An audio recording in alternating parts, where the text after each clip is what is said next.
plan économique, ce système maintient la même économie de rente, la rente sur le pétrole, la rente sur le manganèse, la rente sur le bois. Mais la rente, quelles sont les conséquences de la rente?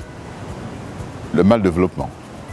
La rente permet simplement à ceux qui gèrent l'État disposent des finances publiques, disposent du trésor, mais la rente n'a pas permis de développer notre pays. Pour preuve, regardons la situation de Port-Gentil, première ville pétrolière, c'est la sinistrose.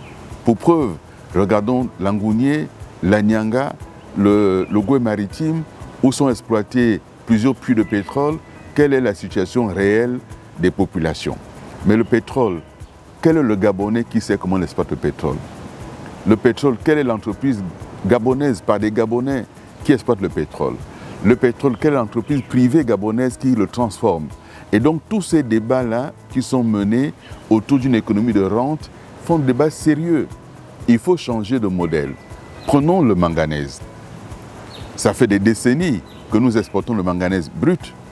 Ali Bongo a tenté quelque chose pour dire, bon écoutez, on va essayer de commencer une première transformation. Ça n'a pas fonctionné.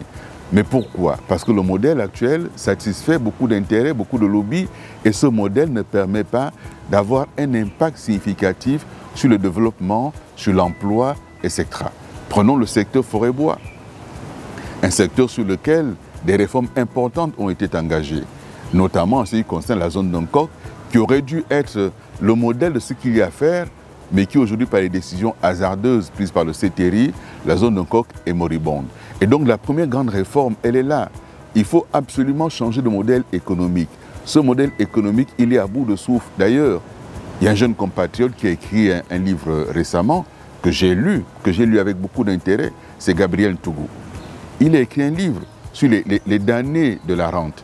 Il décrit très bien la situation du Gabon, comment nous avons hérité des modèles coloniaux que nous ne sommes pas parvenus à réformer et comment l'État, le nouveau pouvoir en 60, s'est coulé dans ce modèle colonial. Et moi-même, je le décris dans le livre Aoumaou. Et donc ce modèle, il faut le changer.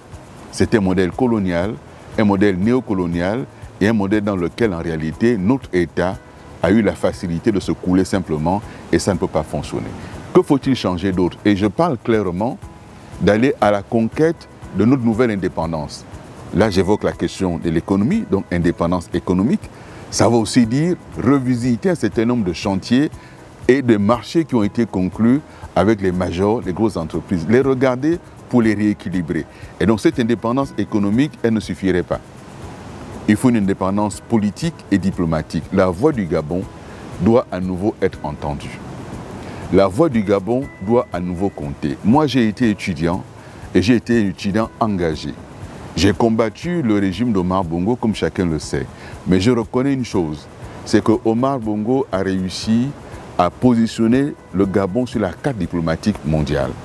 Omar Bongo a été présent partout, en Afrique, sur la résolution des conflits. Il a même eu un prix international parce qu'il a compris très tôt que s'il pouvait exister, s'il devait compter, il fallait absolument qu'il choisisse un pan sur lequel le Gabon pouvait être numéro 1. Et ce pan qu'il a choisi, ça a été la diplomatie.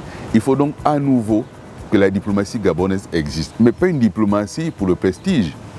Une diplomatie qui permettra aux entreprises gabonaises de trouver des débouchés, notamment au sein de la CEMAC et de la CEAC.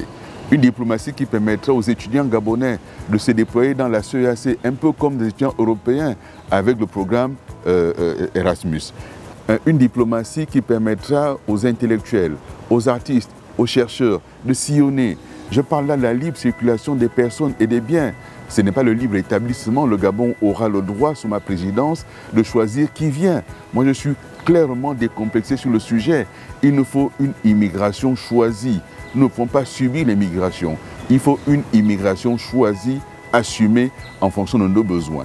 Ceux qui n'ont rien à faire chez nous doivent repartir chez eux, sauf les ressortissants de la communauté en fonction des accords que nous avons. Et donc cette indépendance diplomatique et politique, il faut la conquérir. Il faut une indépendance également sécuritaire.